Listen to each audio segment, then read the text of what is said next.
नमस्कार दोस्तों, अल्फाज डायरी बाय DS में आपका स्वागत है। आज की कहानी का नाम है बड़ी घर की बेटी, जो मुंशी प्रेमचंद द्वारा रचित है। तो चलिए सुनते हैं। बैनी माधव सिंह गौरीपुर गांव के जमींदार और नंबरदार थे। उनके पितामह किसी समय बड़े धन धान्य संपन्न थे।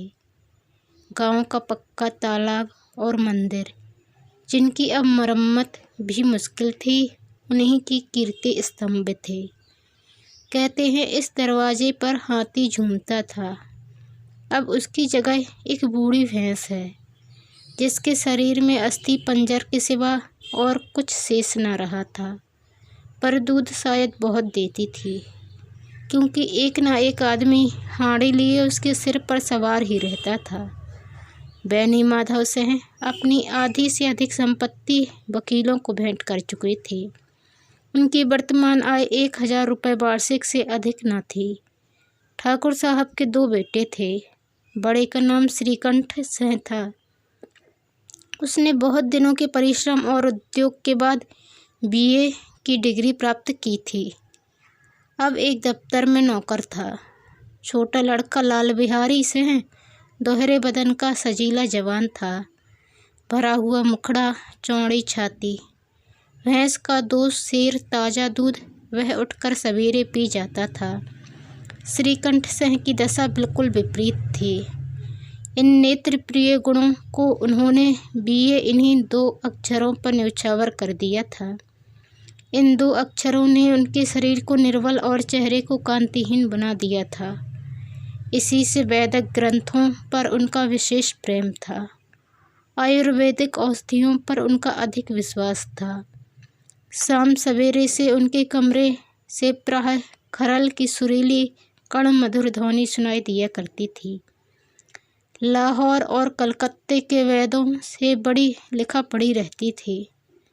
श्रीकंठ इस अंग्रेजी डिग्री के अधिपति होने पर भी अंग्रेजी सामाजिक प्रथाओं के विशेष प्रेमी न थे, बल्कि वह बहुधा बड़े जोर से उसकी निंदा और तिरस्कार किया करते थे। इसी से गांव में उनका बड़ा सम्मान था। दशहरे के दिनों में वह बड़े उत्साह से रामलीला में सम्मिलित होते और स्वयं किसी न किसी पात्रा का पाठ लेते थे। गौरीपुत्र में रामलीला के वही जन्मदाता थे। प्राचीन हिंदू सभ्यता का गुणगान उनकी धार्मिकता का प्रधान अंग था। सम्मिलित कुटुंब के तो वह एकमात्र उपासक थे। आजकल स्त्रियों को कुटुंब में मिलजुल कर रहने की जो आरुचि होती है, उससे वह जाति और देश दोनों के लिए हानिकारक समझते थे। यही कारण था कि गांव की लल्लाएं उनकी निंदक थी। कोई तो उन्हें अपना शत्रु समझने में भी संकोच न करती थीं। स्वयं उनकी पत्नी को इस विषय में उनसे विरोध था। यह इसलिए नहीं कि उसे अपनी सास ससुर, देवर या जेठ आदि से घृणा थी, बल्कि उसका विचार था कि यदि बहुत सहने और तरह तरह के उपयोग कर देने पर भी परिवार के साथ निर्वाह न हो सके, तो आए दिन की कलह से जीवन को नष्ट करने की अपेक्षा यही उत्तम है कि अपनी खिचड़ी अलग पकाई जाए। आनंदी एक बड़े उच्च कुल की लड़की थी। उसके बाप एक छोटी सी रियासत के तालुकेदार थे। विशाल भवन, 1 हाथी, 3 कुत्ते, बाज, बहरी सिकरे, झाड़ फानूस और नहरी मजिस्ट्रेटी और ऋण, जो एक प्रतिष्ठित तालुकदार के भोग्य पदार्थ हैं, सभी वहाँ विद्यमान थे। नाम था भूप सिंह। बड़े उदारचित्त और प्रतिभाशाली पुरुष थे, पर दुर्भाग्य से लड़का एक भी न था। 7 लड़कियां हुई और देवयोग से सबकी सब जीवित रहीं। पहली उमंग में तो उन्होंने 3 ब्याह दिल खोल कर किए, पर 15-20 हजार रुपयों का कर्ज सिर पर हो गया तो आंखें खुली, हाथ समेट लिया। आनंदी चौथी लड़की थी। वह अपनी सब बहनों से अधिक रूपवती और गुणवती थी। इससे ठाकुर भूपसिंह उसे बहुत प्यार करते थे। सुंदर संतान को कदाचित उसके माता पिता भी अधिक चाहते हैं।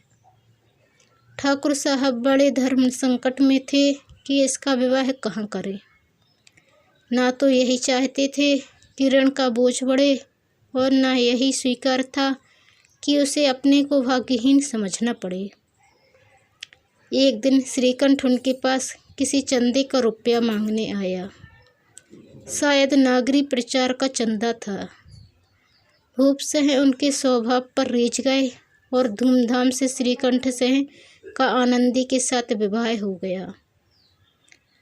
आनंदी अपने नए घर में आई तो यहाँ का रंग ढंग कुछ और ही देखा।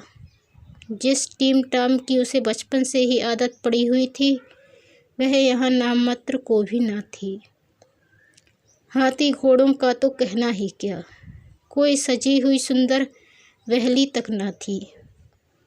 रेशमी स्लीपर साथ लाई थी, पर यहाँ बाग कहाँ। मकान में खिड़कियाँ तक ना थीं, ना जमीन पर फर्श, ना दीवार पर तस्वीरें। यह एक सीधा सादा देहाती गृहस्थ का मकान था। किंतु आनंदी ने थोड़े ही दिनों में अपने को इस नई अवस्था के ऐसे अनुकूल बना लिया मानो उसने विलास के साधन कभी देखे ही न थे। एक दिन दोपहर के समय लाल बिहारी सिंह 2 चिड़िया लिए हुए आया और भावच से बोला, जल्दी से पका दो, मुझे भूख लगी है। आनंदी भोजन बनाकर उसकी राह देख रही थी। अब वह नया व्यंजन बनाने बैठी। हांडी में देखा तो घी पाव भर से अधिक ना था। बड़े घर की बेटी किफ़ायत क्या जाने, उसने सब घी मांस में डाल दिया। लाल बिहारी खाने बैठा तो दाल में घी ना था। बोला, दाल में घी क्यों नहीं छोड़ा? आनंदी ने कहा, घी सब मांस में पड़ गया। लाल बिहारी जोर से बोला, अभी परसों घी आया था, इतना जल्द उठ गया? आनंदी ने उत्तर दिया, आज तो कुल पाव भर रहा होगा, वह सब मैंने मांस में डाल दिया। जिस तरह सूखी लकड़ी जल्दी से जल उठती है, उसी तरह क्षुधा से बावला मनुष्य जरा जरा सी बात पर तिनक जाता है। लाल बिहारी को भवश की यह ठठाई बहुत बुरी मालूम हुई। तिनक कर बोला, मायके में तो चाहे घी की नदी बहती हो, स्त्री गालियाँ सह लेती है, मार भी सह लेती है, पर मायके की निंदा उससे नहीं सही जाती।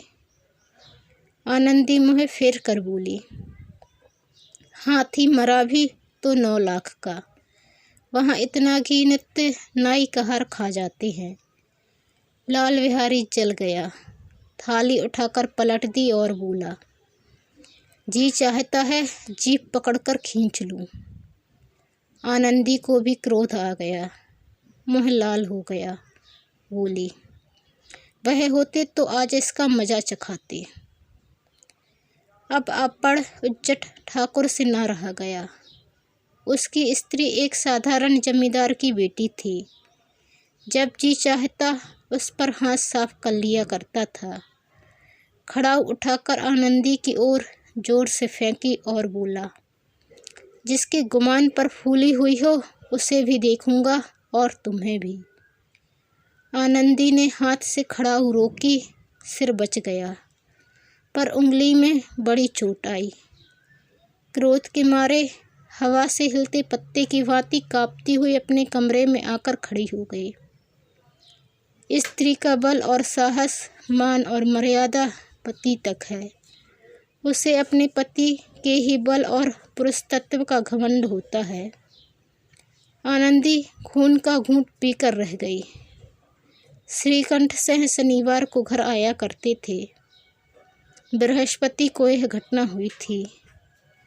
2 दिन तक आनंदी को भवन में रही, ना कुछ खाया ना पिया, उनकी बाट जोहती रही।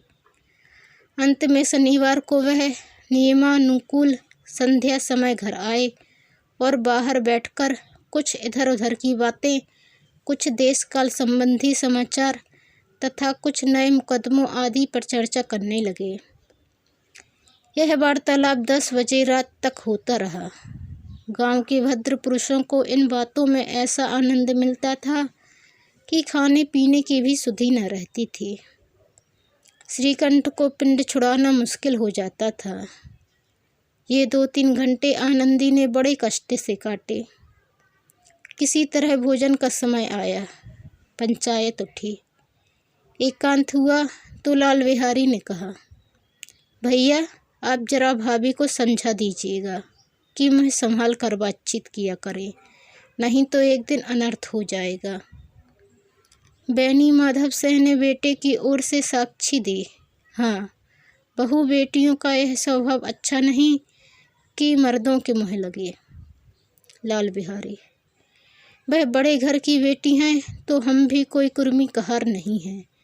श्रीकंठ ने चिंतित स्वर से पूछा, आखिर बात क्या हुई? लाल बिहारी ने कहा, कुछ भी नहीं, यूं ही आप उलझ पड़ी। मायके के सामने हम लोगों को कुछ समझती ही नहीं। श्रीकंठ खा पीकर आनंदी के पास गए। वह भरी बैठी थी। यह हजरत भी कुछ तीखे थे। आनंदी ने पूछा, चित्त तो प्रसन्न है?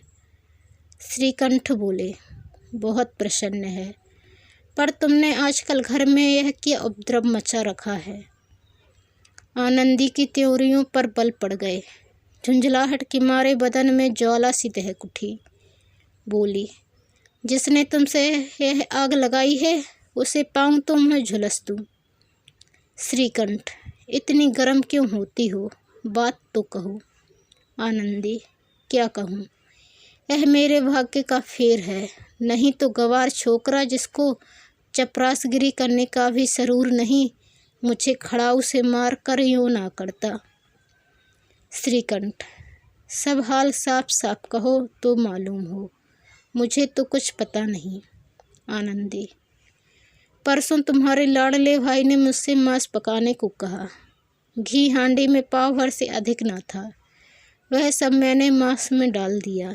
जब खाने बैठा तो कहने लगा, दाल में घी क्यों नहीं है? बस इसी पर मेरे मैके को बुरा भला कहने लगा। मुझसे ना रहा गया। मैंने कहा कि इतना घी तो नाई कहार खा जाते हैं और किसी को जान भी नहीं पड़ता। बस इतनी सी बात पर इस अन्याय ने मुझ पर खड़ाऊ फेंक मारी। यदि हाथ से ना रोक लूं तो सिर फट जाए। उसी से पूछो, मैंने जो कुछ कहा है वह सच है या झूठ? श्रीकंठ की आंखें लाल हो गईं। बोले, यहाँ तक हो गया इस छोकरे का यह साहस? आनंदी स्त्रियों के स्वभावानुसार रोने लगी, क्योंकि आंसू उनकी पलकों पर रहते हैं। श्रीकंठ बड़े धैर्यवान और शांत पुरुष थे। उन्हें कदाचित ही कभी क्रोध आता था। स्त्रियों के आंसू पुरुषों की क्रोधाग्नि भड़काने में तेल का काम देते हैं। रात भर करवटें बदलते रहे। उद्विग्नता के कारण पलक तक नहीं झपकी। प्रातःकाल अपने बाप के पास जाकर बोले, दादा अब इस घर में मेरा निवाह न होगा। इस तरह की विद्रोहपूर्ण बातें कहने पर श्रीकंठ ने कितनी ही बार अपने कई मित्रों को आड़े हाथों लिया था, परंतु दुर्भाग्य, आज उन्हें स्वयं वे ही बातें अपने मुँह से कहनी पड़ी। दूसरों को उपदेश देना भी कितना सहज है। बैनी माधव सिंह घबरा उठे और बोले, क्यों? श्रीकंठ, इसलिए कि मुझे भी अपनी मान प्रतिष्ठा का कुछ विचार है। आपके घर में अब अन्याय और हठ का प्रकोप हो रहा है। जिनको बड़ों का आदर सम्मान करना चाहिए वे उनके सिर चढ़ते हैं। मैं दूसरे का नौकर ठहरा, घर पर रहता नहीं। यहाँ मेरे पीछे स्त्रियों पर खड़ाऊ और जूतों की बौछारें होती हैं। कड़ी बात तक चिंता नहीं, कोई एक की दो कह ले, वहाँ तक मैं सह सकता हूँ, किंतु यह कदापि नहीं हो सकता कि मेरे ऊपर लात घूंसे पड़े और मैं दम न मारूं। बेनी माधव सिंह कुछ जवाब न दे सके। श्रीकंठ सदैव उनका आदर करते थे। उनके ऐसे तेवर देखकर बूढ़ा ठाकुर अवाक रह गया। केवल इतना ही बोला, बेटा तुम बुद्धिमान होकर ऐसी बातें करते हो। स्त्रियां इस तरह घर का नाश कर देती हैं। उनको बहुत सिर चढ़ाना अच्छा नहीं। श्रीकंठ, इतना मैं जानता हूँ।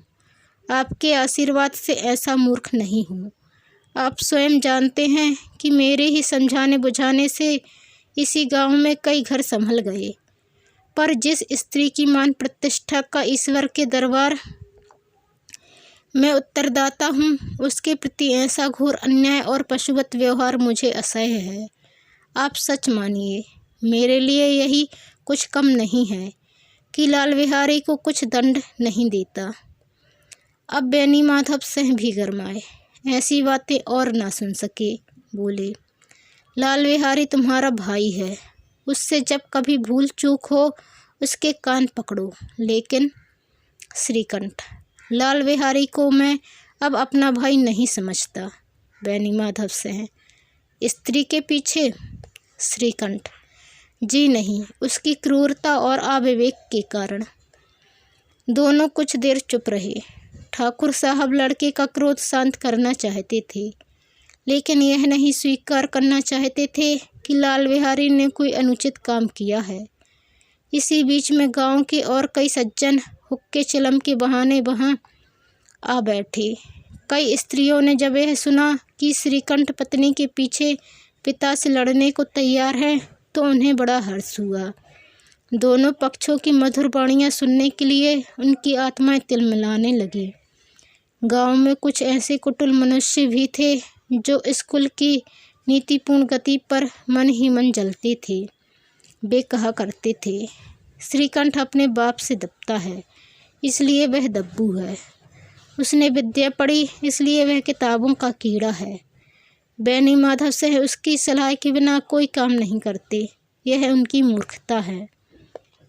इन महानुभावों की शुभकामनाएं आज पूरी होती दिखाई दी। कोई हुक्का पीने के बहाने तो कोई लगान की रसीद दिखाने आकर बैठ गया। बेनी माधव सिंह पुराने आदमी थे, इन भावों को ताड़ गए। उन्होंने निश्चय किया, चाहे कुछ ही क्यों न हो, इन द्रोहियों को ताली बजाने का अवसर न दूंगा। तुरंत कोमल शब्दों में बोले, बेटा मैं तुमसे बाहर नहीं हूँ, तुम्हारा जो जी चाहे करो। अब तो लड़के से अपराध हो गया।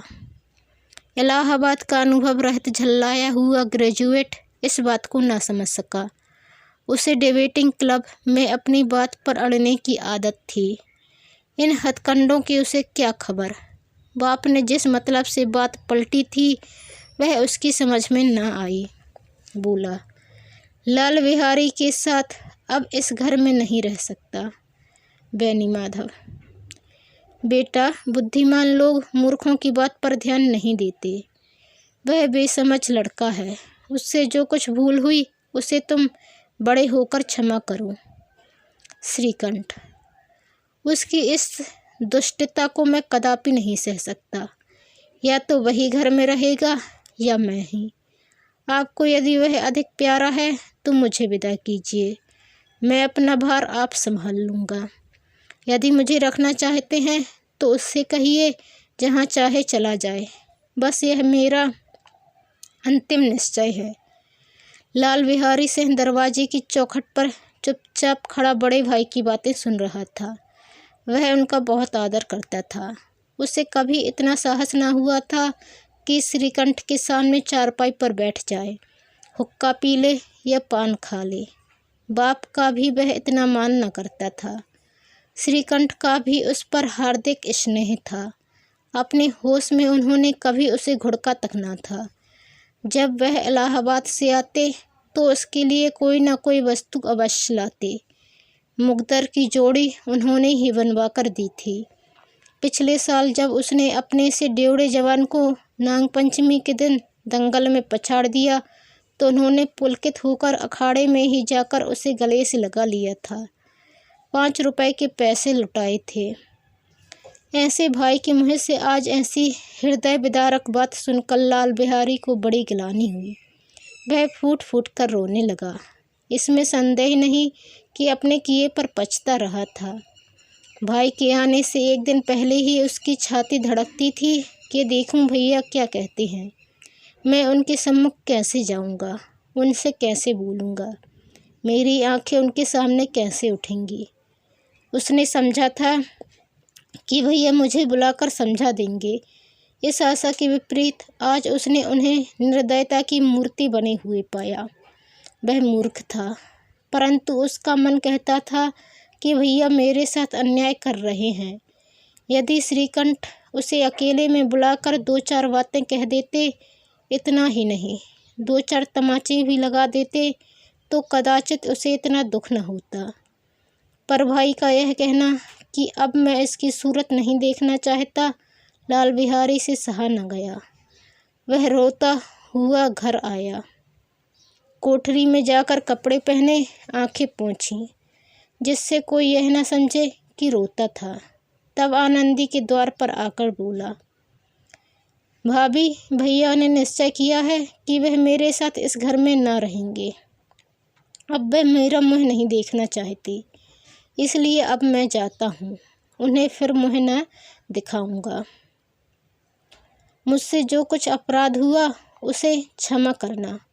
यह कहते कहते लाल बिहारी का गला भर आया। जिस समय लाल बिहारी सिंह सिर झुकाए आनंदी के द्वार पर खड़ा था, उसी समय श्रीकंठ सिंह भी आंखें लाल किए बाहर से आए। भाई को खड़ा देखा तो घृणा से आंखें फेर लीं और कतरा कर निकल गए, मानो उसकी परछाई से दूर भागते हों। आनंदी ने लाल बिहारी की शिकायत तो की थी, लेकिन अब मन में पछता रही थी। वह स्वभाव से ही दयावती थी। उसे इसका तनिक भी ध्यान न था कि बात इतनी बढ़ जाएगी। वह मन में अपने पति पर झुंझला रही थी कि यह इतने गर्म क्यों होते हैं। उस पर यह भय भी लगा हुआ था कि कहीं मुझसे इलाहाबाद चलने को कहें तो कैसे क्या करूँगी। इस बीच में जब उसने लाल बिहारी को दरवाजे पर खड़े यह कहते सुना कि अब मैं जाता हूँ, मुझसे जो कुछ अपराध हुआ क्षमा करना, तो उसका रहा सहा क्रोध भी पानी हो गया। वह रोने लगी। मन का मैल धोने के लिए नयन जल से उपयुक्त और कोई वस्तु नहीं है।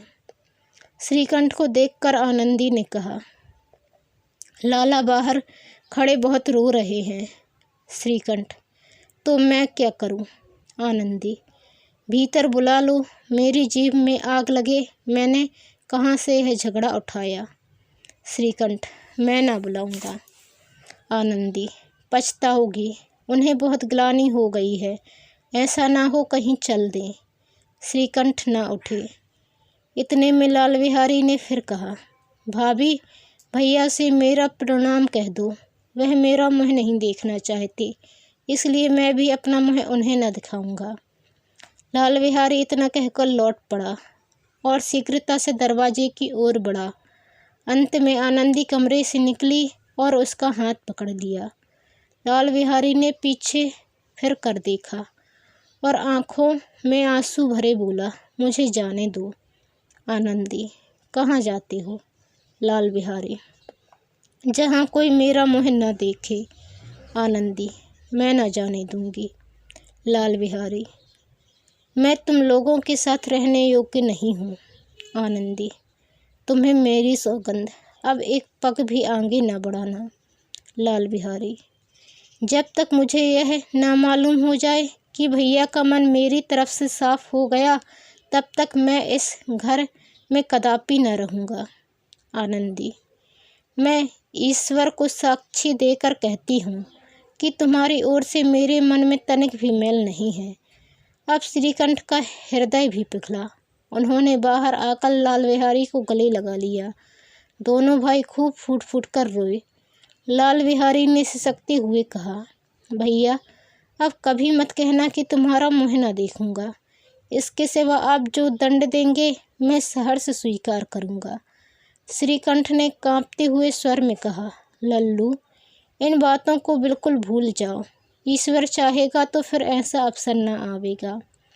बहनी माधव से बाहर से आ रहे थे। दोनों भाइयों को गले मिलते देखकर आनंद से पुलकित हो गए। बोल उठे, बड़े घर की बेटियां ऐसी ही होती हैं, बिगड़ता हुआ काम बना लेती हैं। गांव में जिसने यह वृत्तांत सुना उसी ने इन शब्दों में आनंदी की उदारता को सराहा। बड़े घर की बेटियां ऐसी ही होती हैं। दोस्तों, आपको ये कहानी कैसी लगी कमेंट कर ज़रूर बताएं। चैनल पर नए आए हैं तो प्लीज़ चैनल को सब्सक्राइब कर बेल आइकन को क्लिक कर लें और वीडियो को लाइक और शेयर करना ना भूलें। धन्यवाद।